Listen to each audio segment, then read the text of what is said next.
Welcome to Eye on America. I'm Michelle Miller. Today we meet Americans honoring and illuminating Black history. In Illinois, a remarkable golf club celebrates 50 years of inspiring Black girls and women to take up the sport. And in Virginia, we speak with Perry and Kerry Washington about their film highlighting the women behind a groundbreaking unit in World War II. But we begin looking back on one of this country's most disturbing crimes, the 1955 lynching of Emmett Till. His mother's decision to have an open casket funeral marked a major turning point in the emerging civil rights movement. Jim Axelrod tours the site of Till's torture and murder and speaks with local residents who are working to challenge the legacy of silence that still shrouds the story today. Every day, just outside Drew, Mississippi, people drive by this barn with no idea what they're passing. It's just a barn sitting on a farm on a gravel road in the absolute middle of nowhere. But the worst thing imaginable happened inside there. And I think that's the point. The worst thing imaginable that author and Mississippi native Wright Thompson explores in his new book, The Barn, was the lynching of Emmett Till in 1955 after the 14-year-old whistled at a white woman. Until a few years ago, Thompson himself had no idea. Like almost every person in Mississippi or even in America, I didn't know about the barn. If I didn't know something that essential about the place that I think I know best in the world, then something was deeply fundamentally wrong. An 18-year-old sharecropper named Willie Reed saw the woman's husband and brother-in-law, who'd snatched Till from his bed, drag him into the barn. And he heard screams, turned to whimpers, turned to silence. Then he went home, and everybody in his life said, "Don't you say anything." Instead, Reed walked into this courtroom and accused the two men. Reed's widow, Juliet. Everyone is telling him to keep his mouth shut. That's what they told him. Why did he have to talk? It was just something about Willie that he wanted to do right. The men were acquitted, and Reed would be haunted until the day he died. The screaming and the hollering and hearing somebody be beat to death. He never had a peaceful day for the rest of his life. I don't think he never really did. Everybody who did the right thing in this case had their lives deeply affected, if not ruined. And the people who did the worst of it walked away free. We are profoundly sorry. While politicians apologized to the Till family in 2007, and a statue was unveiled in 2022, the legacy of silence remains powerful. And he was killed right about 4 or 5 miles from here. And people in Drew don't even know. It's like the past was being erased. Gloria Dickerson integrated the schools in Drew in 1965. That's me right there, surrounded by all the white kids. Schools that made no mention of Till when she was growing up and still has just one paragraph in the textbook used today. Separate but equal. She confronts that by teaching kids in Drew herself. You want that to be the experience of every kid in Mississippi. Every kid. The blacks need it, and the whites need it too. Oh. Yeah. That experience of learning what happened in this barn, now owned by a local dentist who just uses it for storage. Knowing what happened here, and it's such horror. And there's an outboard motor. Could you have something more ordinary? Driftwood from the river. Those are Christmas decorations. That's a cross. That's an angel.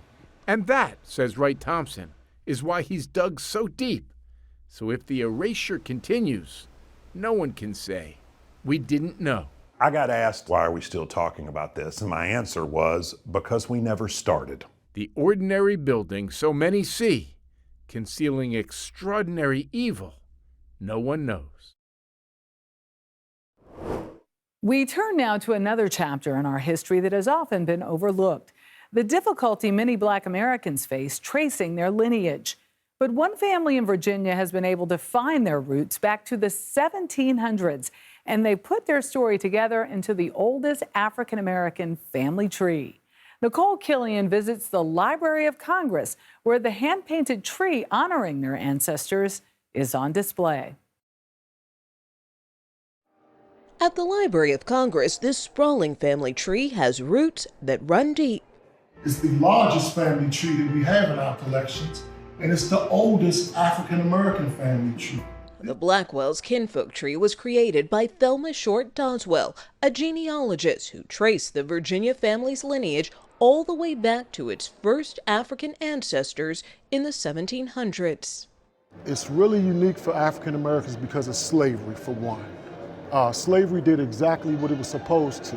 It destroyed the family ties. So, as an African American, if you want to go back prior to 1870, usually you have to look at the slave owners' records, or you use oral histories. So when she was doing her research, it was much more difficult. This was a labor of love. For an African-American family to be able to do the research, and a lot of it was done at the Library of Congress, the family said, we need to have this here.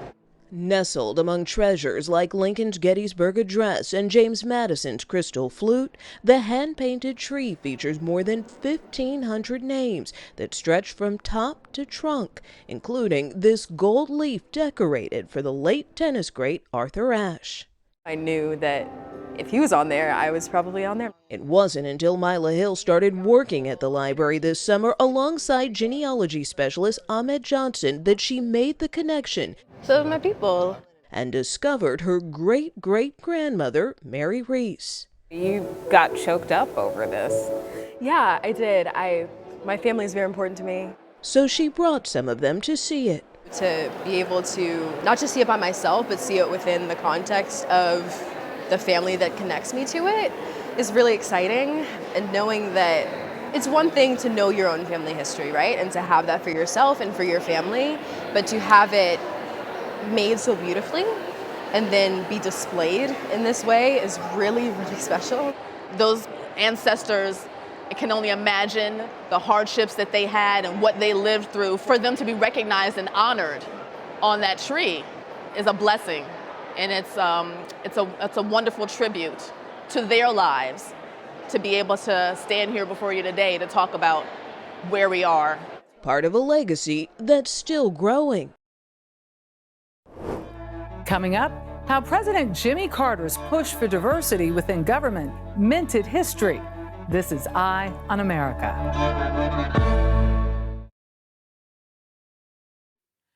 Welcome back. Shally Bay Jr. became the first black man to lead the Philadelphia U.S. Mint in 1978. He was nominated to this position by President Jimmy Carter when he was just 29 years old. Olivia Leach from CBS News, Texas, has his story. Well, this is a proclamation from the U.S. Treasury Department. This announcement stands as a testament to the strides Fort Worth resident Shally Bay Jr. made as the head of the U.S. Mint in Philadelphia from 1978 to 1981. From introducing the Susan B. Anthony coin to improving plant safety and leading the production of billions of coins. But none of that could have happened unless he had the confidence to say, well, I'm going to give you the chance to do it. President Jimmy Carter was the one who gave him that chance. I was the first African American and also the youngest person in history to be assigned to manage the United States Mint in Philadelphia.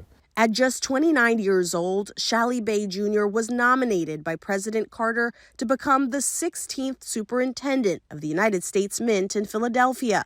And he was nominated again by Carter to be the chairman of the Philadelphia Federal Executive Board, where he oversaw collaboration between 83 agencies and 53,000 employees. And here I was, 29 years old, and I was dealing with people who were admirals and generals and so forth, and they were taking my advice seriously and acting on this stuff.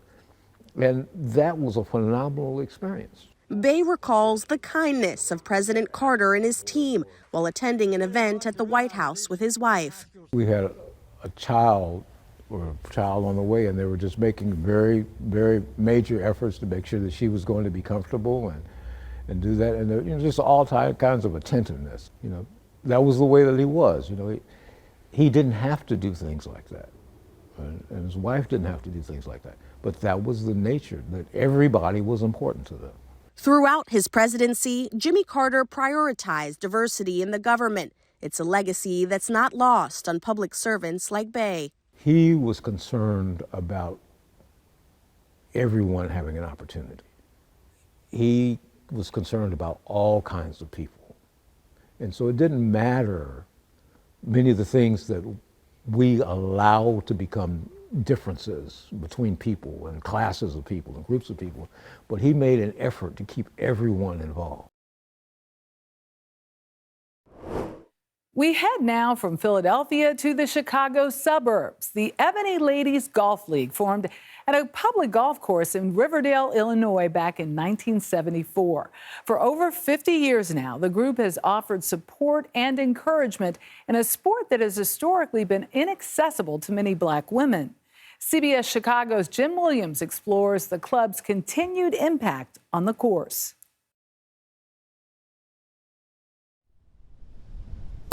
Good ball, Nina. A good one. Ooh, yeah. It's a beautiful, sunny day at Joe Louis the Champ Golf Club in suburban Chicago, and these ladies are ready to play. Golf is a great sport. It's great physically. It's a mental game. You have to know how to let go of that bad stroke. Get in there. And move on to the next one. The Ebony Ladies Golf League just marked its 50th anniversary with a very glitzy gala. The ladies have a lot to celebrate. I want to grow the game and see more African American women playing this game. That's been a tall order over the years. At one time, African Americans were not allowed to play this game. They could caddy. Black people were forbidden from playing golf on public courses around the country, including Chicago, until a few good men stood up. Walter Speedy and his 3 gentlemen sued the Park District because they couldn't play at the public course, Jackson Park. So they sued and actually won. Speedy's wife, Nettie George Speedy, paved the way for Black female golfers in Chicago. We were not welcome at some of the white leagues. At 92 years young, Miljan Aiken stopped playing golf just last year, but she's still a regular at the course. I love the game, and I just love being out here, and I love the competition. Yes, I did. Cassandra Curry's dad introduced her to golf when she was 7. She's still hooked. It builds character. Even if you think that you can't, oh yes you can. Good putt, Kathy. Woo! Tracy told us she sees a rising movement of junior golfers, with many more Black girls and boys taking up the game. Ahead, a barrier-breaking battalion gets a long overdue Hollywood treatment. That story is next.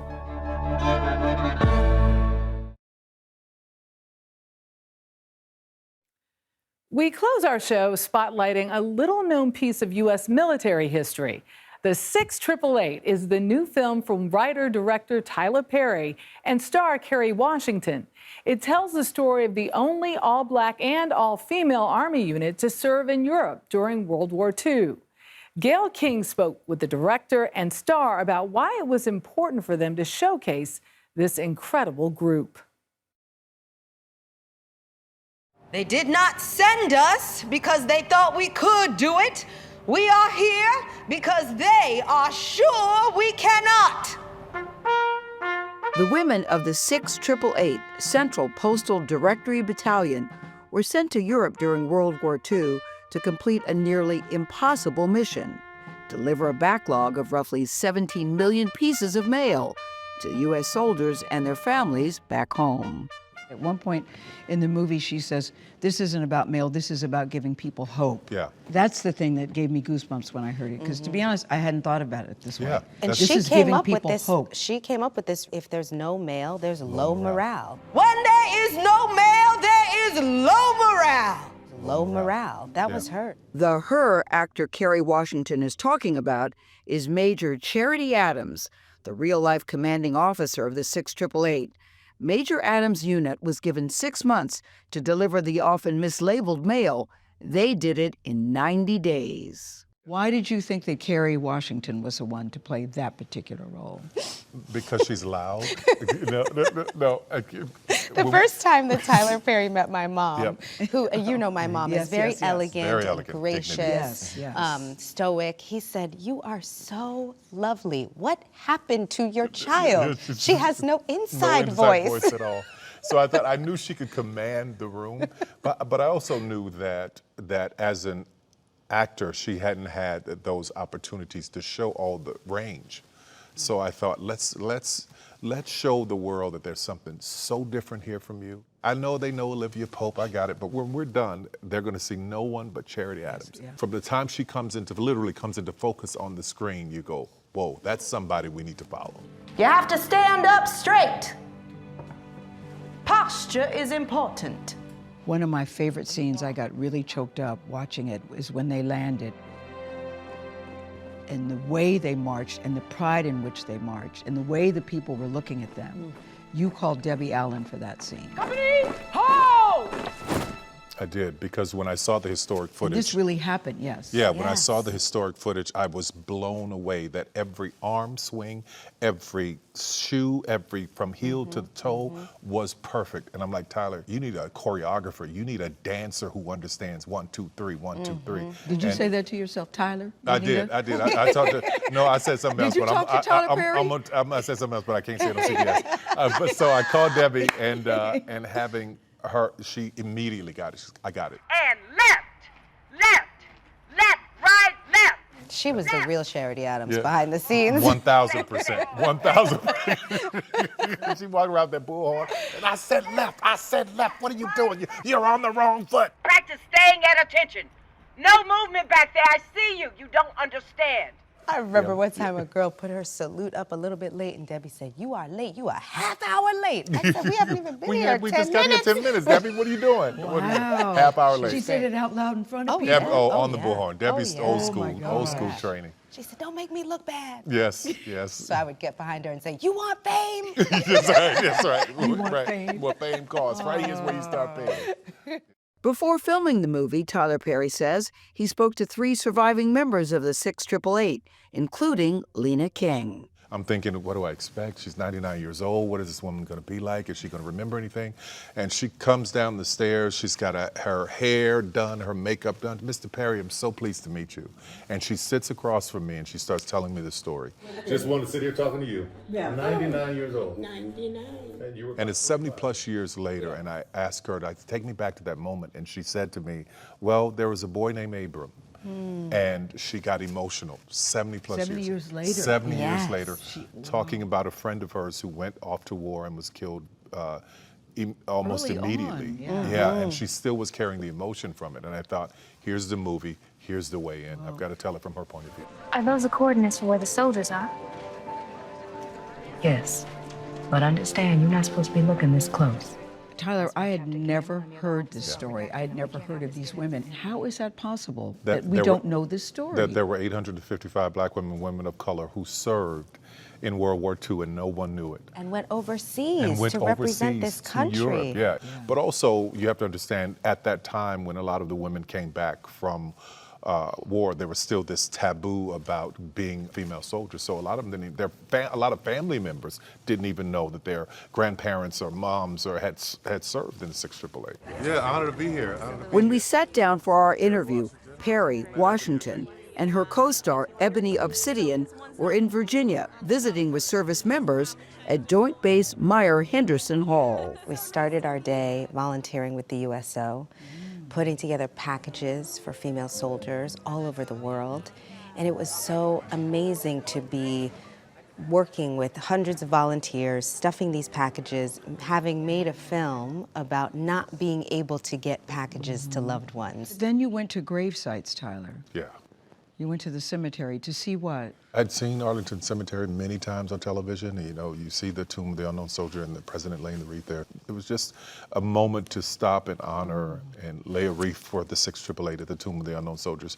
A moment to stop and honor everyone who allows us to go to sleep at night and take our kids to school and not think about what is happening in the world because we have people that are protecting our country. Yeah, who are risking their lives protecting the country for us here. Ready and Action. The other thing, Tyler, you said that you felt a mission to get this done quickly. Yeah. Because I think you felt the clock was ticking because of Lena? 1,000%. I actually wanted all of the surviving members to see it. Lena was the only one who got a chance to. I rushed a cut together and brought it to her. She was at home on hospice, and still, she said, Tyler Perry's coming. I need my lipstick before he walks in the room. Did she say that? Yes, and I filmed the whole thing. We sat down and we watched it, and she was in tears. And at the end of it, she's saluting and she's crying, and she says, Tyler, thank you for letting the world know that black women contributed in the war effort. Thank you for letting the world know that we mattered, that we counted, that we fought too. And for me, that was worth it. All I wanted to do was honor these women, but to have one of them see it and really be able to take it in, that felt amazing. We do put our lives on the line. Corporal King died peacefully earlier this year. She was 100 years old. It's just so special to honor these women.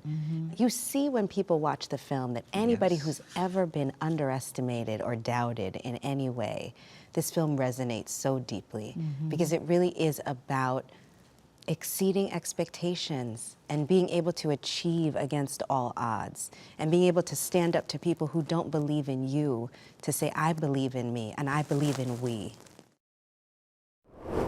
For more stories like these and live coverage of breaking news, stream us right here on CBS News 24/7. I'm Michelle Miller. Thank you for watching Eye on America.